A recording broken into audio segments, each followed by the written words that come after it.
कृषि दर्शन।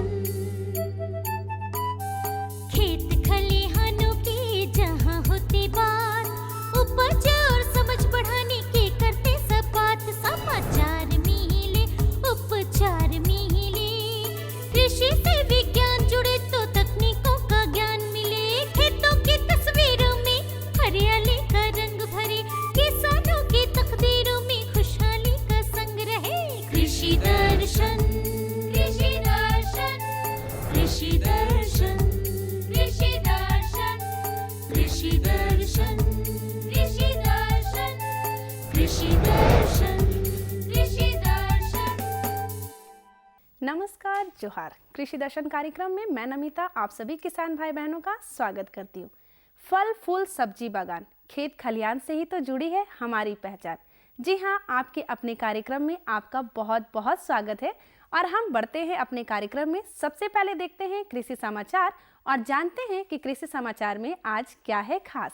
नमस्कार, कृषि समाचार में आपका स्वागत है। मैं हूं प्रियंका। आइए देखते हैं आज कृषि समाचार में क्या है खास। पलामू के सरकारी तालाबों के जीर्णोद्धार के लिए बंजर भूमि विकास योजना। गढ़वा के किसान बागवानी फसलों की खेती के लिए ले सकते हैं उद्यान विकास योजना से लाभ। अरहर के बेहतर उत्पादन के लिए लगाएं उन्नत प्रभेद बिरसा अरहर 1। अब समाचार विस्तार से। जिला भूमि संरक्षण विभाग की ओर से बंजर भूमि विकास योजना के तहत पलामू जिला के सरकारी तालाबों का जीर्णोद्धार किया जाएगा। इसमें सरकार की ओर से 90% अनुदान की सुविधा उपलब्ध कराई जाएगी। सरकारी तालाब के जीर्णोद्धार के लिए आवश्यक शर्त इस प्रकार है। योजना स्थल का रकबा 1 से 5 एकड़ के बीच हो। प्रस्तावित सरकारी तालाब में पिछले 5 वर्षों के दौरान कोई निर्माण कार्य नहीं हुआ हो। तालाब पूरी तरह से गैर मजूरवा सरकारी और बिना विवाद के हो और उसका सिंचित क्षेत्र कम से कम 25 एकड़ हो। इस योजना से लाभ लेने के लिए जिला भूमि संरक्षण कार्यालय में 6 मई 2017 तक आवेदन दिया जा सकता है। झारखंड उद्यान निदेशालय की ओर से गढ़वा जिले में उद्यान विकास योजना के तहत बागवानी फसलों की खेती के लिए अनुदान की सुविधा उपलब्ध कराई जा रही है। इस योजना के तहत गढ़वा के किसान को मिर्च, ओल, अदरक, सहजन, लत्तेदार सब्जी, गुणवत्ता युक्त सब्जी, फलदार पौधे का बिचड़ा और खुले वातावरण में फूल की खेती के लिए जिला उद्यान विभाग से आर्थिक सहायता और माली का प्रशिक्षण दिया जाएगा। इस योजना से लाभ लेने के लिए इच्छुक किसान जिला उद्यान कार्यालय में 8 मई 2017 तक अपना आवेदन पत्र जमा कर सकते हैं। जून से खरीफ का मौसम शुरू होने वाला है। हमारे राज्य के ज्यादातर किसान धान की खेती करते हैं। किसान भाई अच्छी उपज के लिए नर्सरी में गुणवत्ता युक्त और रोग मुक्त बीज से ही धान की बिचड़ा तैयार करें। इसके अलावे बेवस्टीन दवा से भी बीज को उपचारित कर सकते हैं। धान का बिचड़ा जितना पुष्ट और स्वस्थ होगा, उपज भी उतनी ही अच्छी होगी। इसलिए किसान भाइयों को बिचड़ा का बीज गिराने से पहले स्वस्थ बीज छांटने की सलाह दी जाती है। बीजों को रोगरोधी बनाने के लिए एक और तरीका है बीजोपचार। इसके लिए प्रति किलोग्राम धान के बीज को 2 ग्राम बेवस्टीन दवा से उपचारित करें। किसान भाई, अगर आप नर्सरी के लिए जा रहे हैं तो ये अपने दिमाग में स्पष्ट ये सोच रखनी चाहिए कि अगर जब तक आपका बिचड़ा हेल्दी नहीं होगा, वो आगे चल के अच्छा फल भी आपको नहीं दे पाएगा। तो हेल्दी बनाने के लिए सबसे अच्छा तरीका है कि एक तो वैसे बीज का आप चुनाव करें जो आपको मालूम हो कि इसमें पहले से किसी तरह का बीमारी का प्रकोप ना हुआ हो। और अगर आपको नहीं भी मालूम है, अगर बीज आपके पास आ गया है, तो उसका बीजोपचार करना कभी मत भूलिए। बीजोपचार करने के लिए बहुत सस्ती दवा है, बेविस्टिन नाम की दवा है। 2 ग्राम बेविस्टिन दवा 1 किलो सीड के लिए उपयुक्त होती है। इससे आप बीजोपचार करके तब जाकर के नर्सरी में आप उसको गिराएं, ताकि आपको रोग मुक्त पौधा मिल सके। राज्य के जो किसान खरीफ दलहनी फसल अरहर की खेती करना चाहते हैं, वे मध्य जून से मध्य जुलाई तक बुआई का काम कर सकते हैं। अरहर के बेहतर उत्पादन के लिए बिरसा अरहर 1 या बहार नामक उन्नत प्रभेद लगाएं। खरीफ दलहनी फसल अरहर की बुआई में 20 किलोग्राम बीज प्रति हेक्टेयर की दर से लगाएं। इसमें कतारों के बीच 30 सेंटीमीटर और पौधों के बीच 10 सेंटीमीटर की दूरी रखें। अच्छी उपज के लिए झारखंड के अनुशंसित उन्नत प्रभेद बिरसा अरहर वन या बहार लगाएं। बिरसा अरहर वन 210 दिन में तैयार हो जाता है और इसकी उत्पादन क्षमता 12 से 15 क्विंटल प्रति हेक्टेयर है, जबकि बहार की परिपक्वता अवधि 270 दिन है और इसकी उत्पादन क्षमता 20 से 25 क्विंटल प्रति हेक्टेयर है। खरीफ का मौसम आने वाला है। धान की खेती में जुताई और कादो का काम करने के लिए किसान भाई बिरसा रीजर हल का इस्तेमाल कर सकते हैं। इसकी कार्य क्षमता 40 से 50 डिसमिल प्रतिदिन है। आज हम जानेंगे भिंडी फसल में रासायनिक दवा के बिना कीट नियंत्रण के उपाय के बारे में। भिंडी फसल में रासायनिक दवा के बिना माहो, सफेद मक्खी और पत्ती खाने वाली कीटों के नियंत्रण के लिए नीम निर्मित कीटनाशी दवा से घोल बनाकर 2 से 3 बार फसल पर छिड़काव करें। और अब एक नजर राज्य के 5 प्रमुख शहरों के मौसम के मिजाज पर। आज राज्य के 5 प्रमुख नगरों के अधिकतम और न्यूनतम तापमान कुछ इस प्रकार दर्ज किए गए। रांची का अधिकतम तापमान 38 डिग्री सेल्सियस और न्यूनतम 24 डिग्री सेल्सियस। जमशेदपुर का अधिकतम तापमान 41 डिग्री सेल्सियस और न्यूनतम 27 डिग्री सेल्सियस। मेदिनीनगर का अधिकतम तापमान 38 डिग्री सेल्सियस और न्यूनतम 25 डिग्री सेल्सियस। देवघर का अधिकतम तापमान 38 डिग्री सेल्सियस और न्यूनतम 24 डिग्री सेल्सियस। धनबाद का अधिकतम तापमान 39 डिग्री सेल्सियस और न्यूनतम 26 डिग्री सेल्सियस रहा।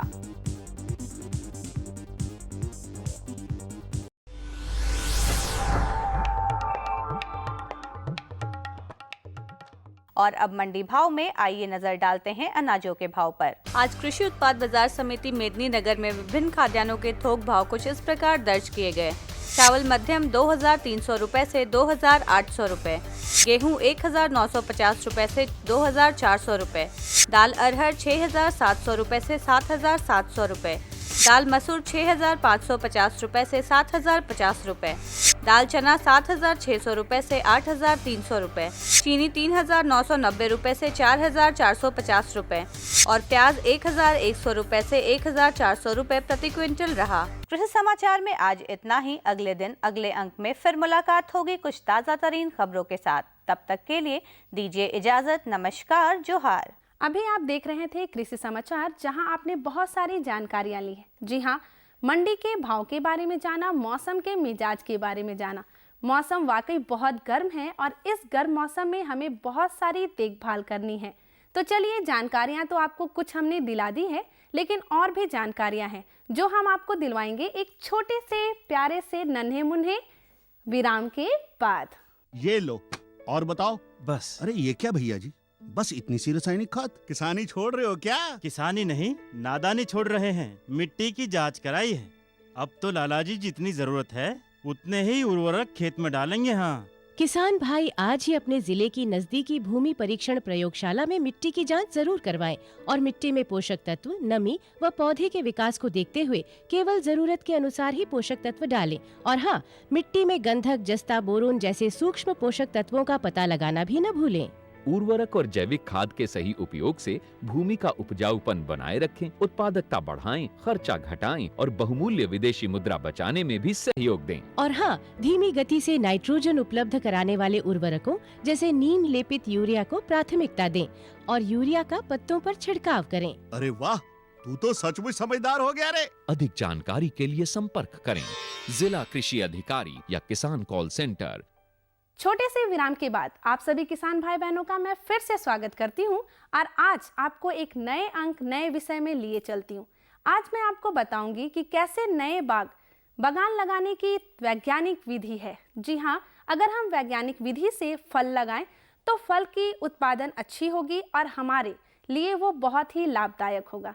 तो चलिए, इसके लिए हमारे विशेषज्ञ हमसे जुड़ चुके हैं और हम अपने विशेषज्ञ से जानते हैं कि कैसे नए फल बागान लगाई जाए और उसकी वैज्ञानिक विधि क्या है। आज हम बात करेंगे नए फल बाग की आप तैयारी कैसे करें और क्या करें कि आपको अच्छा फल बाग मिल सके। इस पर बातचीत करने के लिए आज हमारे साथ मौजूद है डॉक्टर अरुण कुमार तिवारी जी। तो सबसे पहले क्या ज़रूरी है ज़मीन की तैयारी या फिर जो पौधे हैं, क्या सबसे पहले हमारे किसान भाई कर सकते हैं? हम पौधे लगाते हैं सामान्य तौर पे जून मध्य जून के ठीक बाद ऑनसेट ऑफ मानसून में, जब मानसून आता है। किसान भाइयों, अगर आपको फल बाग लगाना है वैज्ञानिक विधि से, तो सबसे पहले अभी के समय आप खेत का चुनाव कर लें। खेत की तैयारी मतलब जुताई वगैरह कम से कम दो बार गहरी जुताई करके छोड़ दें, और ये देख लें कि वो समतल हो या थोड़ा ढालू हो, ताकि बाहरी जो ज़्यादा पानी आए बारिश के समय में, तो ज़्यादा पानी खेत में न जमे बल्कि खेत से बाहर निकल जाए। तो जल निकासी की सुविधा को ध्यान में रखते हुए खेत की तैयारी कर लें। और पौधे लगाने होंगे, तो पौधे जब आपको लगाने होंगे तो निश्चित रूप से आपको ये भी देख लेना होगा कि पौधा जहाँ पे मिलता है, जहाँ कहाँ से हम पौधा लें, जहाँ से सही जगह पे सही वैरायटी, सही किस्म और सही पौधा मिले, वहाँ से पौधा बुक कर लीजिए, ताकि जब आपका गड्ढा तैयार हो जाए तो पौधे की उपलब्धता सुनिश्चित हो सके। तो गड्ढे का क्या सही विधि है बनाने का? कितनी आप उसमें गहराई में खुदाई करेंगे और कितनी चौड़ाई करेंगे और खाद कितना डालेंगे, ये भी काफ़ी महत्वपूर्ण होता है, जबकि नए फल बाग की हम लोग तैयारी करते हैं। जी नूतन जी, जैसा कि किसान भाई भी जानते हैं कि आप जब कई तरह के फल होंगे, जब फल बाग लगाना है तो आप सुनिश्चित करें कि क्या क्या फल लगाना है उसमें। अगर बड़ा कैनोपी, बड़ा विशाल पेड़ वाला अगर फल लगाना हो, जैसे जामुन हुआ, आम की का बड़ा पेड़ वाला वैरायटी, अगर उस तरह का लगाना हो तो आपको 10 मीटर से लेकर के 8 मीटर से 10 मीटर के बीच पौधा से पौधा की दूरी, और 8 से 10 मीटर से लाइन की दूरी रखनी होगी। तो पहले तो आपको मार्क कर लेना है कि हमको गड्ढा कहाँ बनाना है। दूसरी बात कि गड्ढे का आकार क्या हो। 8 से 10 मीटर की दूरी पे गड्ढे का आकार, जब पेड़ का साइज़ बड़ा हो, जिसकी कैनोपी बड़ी हो, तो उसके लिए आपको निश्चित रूप से, किसान भाइयों आपको लगता है कि नहीं ये ज़्यादा होगा, लेकिन निश्चित रूप से 1 मीटर लंबा, 1 मीटर चौड़ा और 1 मीटर गहरा गड्ढे का आकार होना चाहिए। आप 8 मीटर ले रहे हैं या 10 मीटर ले रहे हैं या 9 मीटर ले रहे हैं, ये आपकी खेत की उपलब्धता और आप पे निर्भर करता है कि कौन सा बाग लगा रहे हैं।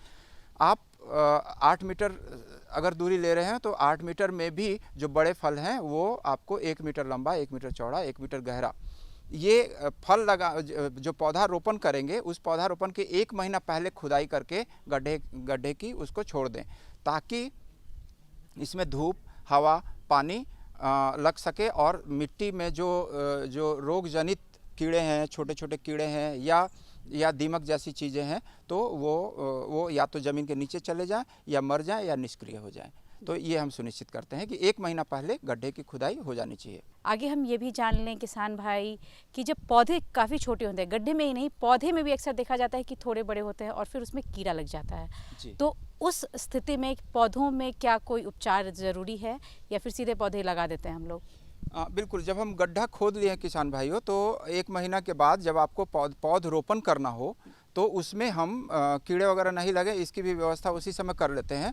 आप गोबर की सड़ी हुई खाद 10 किलो, कम से कम 10 किलो प्रति गड्ढा, 1 किलो बोन मील, वो बोन मील आता है, 1 किलो बोन मील, 1 किलो नीम या करंज की खल्ली, हर एक गड्ढा की बात कर रहा हूँ, प्रत्येक गड्ढा 10 किलो गोबर की सड़ी हुई खाद, 1 किलो बोन मील, 1 किलो नीम या करंज की खल्ली। और बिल्कुल आप सुनिश्चित नहीं कर सकते, गोबर का खाद है तो हो सकता है पूरी तरह ना सड़ा हो, इसलिए हम नीम और करंज की खल्ली दे रहे हैं। कम से कम शुरू में कम से कम 100 ग्राम लाल खाद, जिसको म्यूरेट ऑफ पोटाश कहते हैं, 100 ग्राम सिंगल सुपर फॉस्फेट, ये मिला करके, और ऊपर वाली मिट्टी, आप तो मिट्टी 1 मीटर तक खोदे हैं, ऊपर वाली 5 सेंटीमीटर तक जो मिट्टी थी वो उपजाऊ मिट्टी है, वो मिट्टी मिला करके गड्ढे को हम भरने की व्यवस्था कर लेते हैं। जब पौधा आता है तो आधा से ज़्यादा गड्ढा पहले ही भर लेते हैं, उसके बाद फिर पौधा लगाते हैं और फिर थाला बना देते हैं। तो प्रत्येक गड्ढा में इतनी खाद की मात्रा होते हुए आप नीम और करंज की खल्ली जब देना सुनिश्चित करते हैं तो कीड़े लगने की संभावना कम हो जाती है। अक्सर देखा जाता है कि काफ़ी दूरी में पौधे लगते हैं, तो क्या उस बीच में कुछ संभावना होती है कि आप छोटे फल के पौधे लगाएं और ज़्यादा पैदावार प्राप्त करें और आपके जो बड़े फल के पौधे उनको कोई नुकसान भी ना हो, ऐसी कोई व्यवस्था हो सकती है क्या? फल का पौधा, जो बड़ा फल का पौधा होगा, वो 3 साल में या 3 साल से 5 साल में फलना शुरू करेगा। तो क्या हम 3 साल तक इंतज़ार करें? आपके पास 2-3 ऑप्शन है। एक तो ये कि आप बीच में जो 8 मीटर या 10 मीटर की जो दूरी रखें, उसके बीच में आप सब्जी वगैरह की खेती कर सकते हैं, खासकर दलहनी सब्जी या दलहनी फसल की खेती कर सकते हैं। दूसरी बात कि बीच बीच में आप फल के छोटे वाले पौधे भी लगा सकते हैं, जैसे पपीता, अनार, ये सब पौधे भी लगा सकते हैं। और ये छोटे, ये हमने बात की है गड्ढे का आकार वगैरह की भी बात की है, वो हमने बात की है 1 मीटर बड़े वालों के लिए। अगर इस तरह का जैसे अनार, शरीफा, नींबू, इस तरह के जब पौधे लगाने हैं आपको, तो वो गड्ढे का आकार होगा 2 फीट लंबा, 2 फीट चौड़ा और 2 फीट गहरा। उसमें 7 से 8 किलोग्राम गोबर की सड़ी हुई खाद, करीब 3 पाव से 1 किलो बोन मिल, 3 पाव से 1 किलो नीम या करंज की खल्ली। अगर आपको लगता है कि नहीं उसके बाद भी हमको दीमक लगने की संभावना है, ये दीमक ससेप्टेबल ये मिट्टी है, तो आप गैमेक्सिन पाउडर, BSC डस्ट हम कहते हैं, BSC डस्ट या का 20% परसेंटेज आता है उसका, वो 100 ग्राम आप प्रति गड्ढे के हिसाब से दे सकते हैं, ताकि यह सुनिश्चित किया जा सके कि कोई कीड़ा या बीमारी शुरू में न लगे। का अंत में हम एक जो विशेष सलाह है कि नए फल बाग की तैयारी के संबंध में कौन कौन सी सावधानियां बरतें और कौन से अच्छे फल के किस्मों का चुनाव कर सकते हैं, ये दोनों प्रश्न के साथ अभी जो हमारी बातचीत उसे हम खत्म करेंगे। आप किसान भाइयों, आपको अगर फल लगाना हो, या सुनिश्चित करें कि पौधा, क्योंकि आप एक बार लगाते हैं 20 साल तक कम से कम फल पाते हैं, तो पौधा कहाँ से ले रहे हैं सुनिश्चित कर लें। यह सुनिश्चित कर लें कि कौन से फल की कौन सी किस्म लगानी हमको, उसी के हिसाब से वो करें। सिंचाई की व्यवस्था ठीक रखें, खरपतवार नियंत्रण वगैरह, जब बरसात, उसके बाद तुरंत बरसात आती है, बरसात में खरपतवार नियंत्रण ठीक से रखें। जल निकासी की व्यवस्था ठीक रखें, और आप देख रेख करते रहें। निश्चित रूप से आप एक बार लगाइए, कम से कम 20 साल तक फल पाइए, बेचिए, अपनी आमदनी बढ़ाइए, यह सुनिश्चित। किसान भाइयों, आशा करती हूँ कि आप इस फल बाग की विधि जानने के बाद इसे अपनाएंगे और अच्छी पैदावार के साथ अच्छा मुनाफा भी कमाएंगे। तो अभी के लिए इतना ही। नमस्कार, जोहार।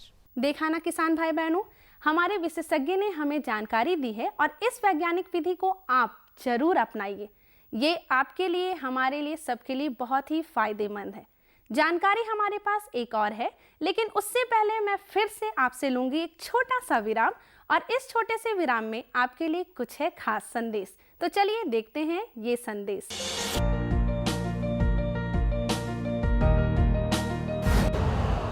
यूरिया का स्वदेशी उत्पादन 70 लाख टन बढ़ाने के लिए 6 उर्वरक संयंत्रों का उद्धार किया जा रहा है।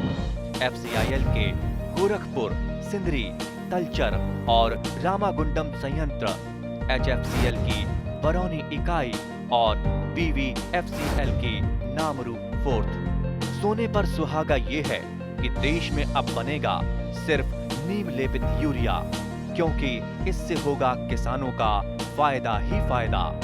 अनाज का उत्पादन 10% तक बढ़ेगी 10 से 15% नाइट्रोजन क्षमता।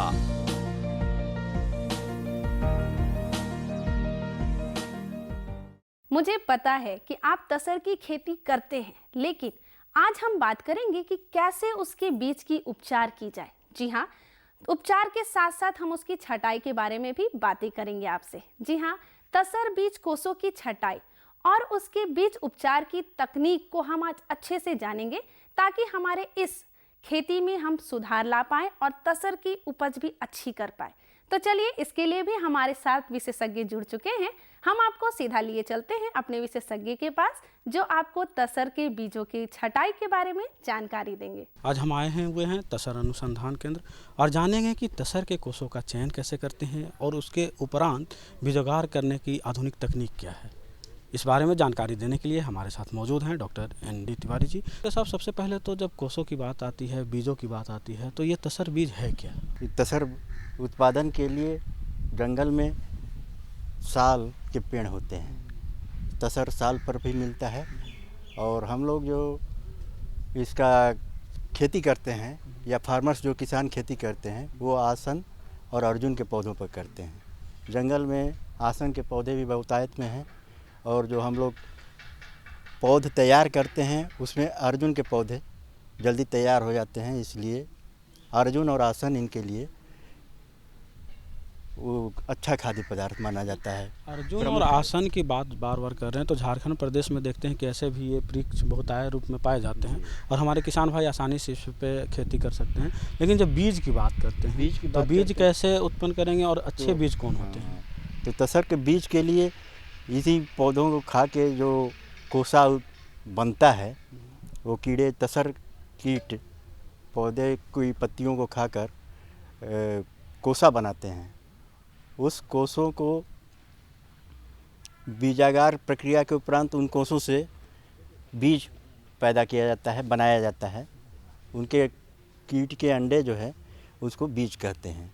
बीज की तसर बीज की 2-3 गुण होने चाहिए ताकि उनको जिससे अधिक उत्पादन लिया जा सके और उनको अच्छा बीज कहा जा सके। तो तसर बीज के लिए 3 प्रमुख मानदंड हैं, जिसमें कि उनकी संख्या ज़्यादा होना चाहिए। एक तितली जो अंडे देती है वो ज़्यादा संख्या में होनी चाहिए और उनको बीमारी मुक्त होना चाहिए। एक बीमारी होता है पेब्रिन बीमारी, उससे बीमारी से मुक्त होना चाहिए और अंडों में प्रस्फुटन होना चाहिए। ज़्यादा अंडे प्रस्फुटित होंगे तो उससे कीटों की संख्या ज़्यादा रहेगी और ज़्यादा कोसे उत्पादित होंगे। ये बीज से कीट बनते हैं 10 दिन बाद, तो ये पत्तियों को खा के कोसा बनाते हैं और उन कोसों को का ही उपयोग बीज उत्पादन के लिए किया जाता है। काटने के बाद उनकी छँटाई के लिए स्वस्थ कोसे, अच्छी बनावट वाले सुदृढ़ कोसे होने चाहिए, सख्त होना चाहिए। उनका ऊपर का जो खोल होता है वो सख्त होना चाहिए, कटे नहीं होना चाहिए और उसके अंदर जो जीव होता है प्यूपा वो मरा हुआ नहीं होना चाहिए, झीना कोसा नहीं होना चाहिए। और कोसों में देखा गया है कि एक ऊजी मक्खी का प्रकोप होता है तो कोसों में छिद्र हो जाता है। वो ऊजी मक्खी जो है उसमें प्यूपा को खा जाती है तो प्यूपा मर जाता है, तो हमको बीज उत्पादन में काम में नहीं आएगा। इसी तरह एक पीली मक्खी होती है, वो भी मक्खी बन के कोसों में छेद करके निकल जाती है, तो ऐसे कोसे को भी छांट दिया जाता है। अच्छी बनावट वाले और सख्त सेल वाले कोसों को छांट के बीज उत्पादन के लिए प्रयोग में लाया जाता है। अब हम जानना चाहेंगे कि आपने 2 बातें बताई, बीज कैसे होंगे और कोसे अच्छे कोसे कैसे होंगे। अब जानना चाहेंगे कि ये जो बीज हमारे किसान भाई लाएंगे तो बीजोगार की जो बात कर रहे हैं, तो आधुनिक तकनीक की जब बात करते हैं तो आधुनिक तकनीक कौन कौन से हैं जो हमारे किसान भाइयों को अति आवश्यक हैं इस तरह के कोसे को चयन करने में? स्वस्थ कोसों को, पेडंकल सहित कोसों को सुतली से बांधा जाता है और उसको एक बीजागार में, जो कि अलग तरह की बनावट का एक मकान होता है, उसमें टांगा जाता है। तो कोसों को बांधने के लिए 5-5 कोसों को, स्वस्थ कोसों के गुच्छों को सुतली में बांध के 20 गुच्छा बना देने से एक माला तैयार हो जाती है 100 कोसों की। इस तरह से सभी कोसों को माला के रूप में बना के बीजागार भवन में उनको लटकाया जाता है। अब इस प्रक्रिया के लिए, बीज उत्पादन प्रक्रिया के लिए बीजागार भवन का भी बहुत महत्व है। तो बीजागार भवन के लिए तो सबसे पहले आवश्यकता है कि ये एक हॉल होता है जिसकी लंबाई 35 फीट, चौड़ाई 20 फुट और ऊंचाई करीब 15 फुट होती है। और इसमें एक फॉल्स सीलिंग मतलब दूसरी छत बनाया जाता है। वो किसी जूट से या और किसी भी थर्मोकोल से इत्यादि से, जूट के बोरे से, थर्मोकोल से एक दूसरी छत बना देते हैं ताकि अंदर का तापमान कम रहे। और इसको परिरक्षित करने के लिए खास करके गर्मी के दिनों में अप्रैल से जून के बीच में इनको बीजागार में बहुत ध्यानपूर्वक उनको रखा जाता है और उनका तापक्रम और आर्द्रता को मेंटेन किया जाता है। एक उचित तापक्रम जो कि बीजागार में परिरक्षण के दौरान 35 डिग्री से ऊपर नहीं जाना चाहिए। और बीजागार प्रक्रिया जब बीजोत्पादन उसमें से कोसे से सलब निकलते हैं उस समय करीब 25 से 30 डिग्री के आसपास होना चाहिए। भवन में जो है 6 खिड़कियां होती हैं जो कि क्रॉस वेंटिलेशन का काम करती हैं। एक दरवाज़ा होता है, वो प्रतिदिन के कार्य के लिए, बाहर निकलने के लिए या कुछ अंदर जाने बाहर आने के लिए होता है, तो उसको तो कम ही खोलते हैं। खिड़कियों पर जाली लगी होती है, उन खिड़कियों पर हम गर्मी के दिनों में खस की टटी लगा देते हैं या जूट का बोरा लटका देते हैं, जिसको पानी से भिगो देते हैं, तो अंदर का तापमान न बढ़ने पावे, इसके लिए ये प्रक्रिया की जाती है। और ये गर्मी के दिनों में आजकल के लिए जो संरक्षित कोसा होता है उसके लिए बहुत ही आवश्यक है। आप बीज उत्पादन कर लेते हैं, कोसे भी आपके आ जाते हैं, लेकिन उनका कोषागार अच्छा से नहीं बना पाते हैं, जिसके कारण से बीज आपके सही नहीं हो पाते। लेकिन जो विशेषज्ञ हमारे बातें बताए हैं उनका अगर उपयोग करेंगे, तापमान को नियंत्रित करेंगे, तो आपके कोसे अच्छे रहेंगे और बीज अच्छे उत्पादित होंगे। आप हमारे इस कार्यक्रम में आए और इतनी अच्छी और महत्वपूर्ण जानकारी दी, इसके लिए आपका बहुत बहुत धन्यवाद। तो देखा ना किसान भाई बहनों, हमारे विशेषज्ञ ने हमें बहुत सारी जानकारी दे दी है और हमें पूरा विश्वास है कि आप इसे अपने जीवन में जरूर उपयोग में लाएंगे। तो चलिए इसी के साथ आप मुझे विदा दीजिए, लेकिन उससे पहले भी मैं आपको मौसम की जानकारी दिलाना चाहूंगी और हम इसके लिए आपको सीधा लिए चलते हैं IMD पुणे। भारतीय मौसम विभाग पुणे से प्राप्त आज का मौसम पूर्वानुमान कुछ इस प्रकार है। आकाश में हल्के बादल रहेंगे। हवा उत्तर पश्चिम की ओर से 5 किलोमीटर प्रति घंटा की रफ्तार से चलेगी। आज का अधिकतम तापमान 38 डिग्री सेल्सियस और न्यूनतम 24 डिग्री सेल्सियस रहने की संभावना है। अब मौसम पूर्वानुमान पर आधारित कृषि सलाह। जो किसान भाई गेहूं फसल को काट चुके हैं, वे काटे गए फसल को धूप में अच्छी तरह सुखाने के बाद ही थ्रेसिंग का कार्य करें। साथ ही अनाज भंडारण के पूर्व भी गेहूं को अच्छी तरह सुखा लें।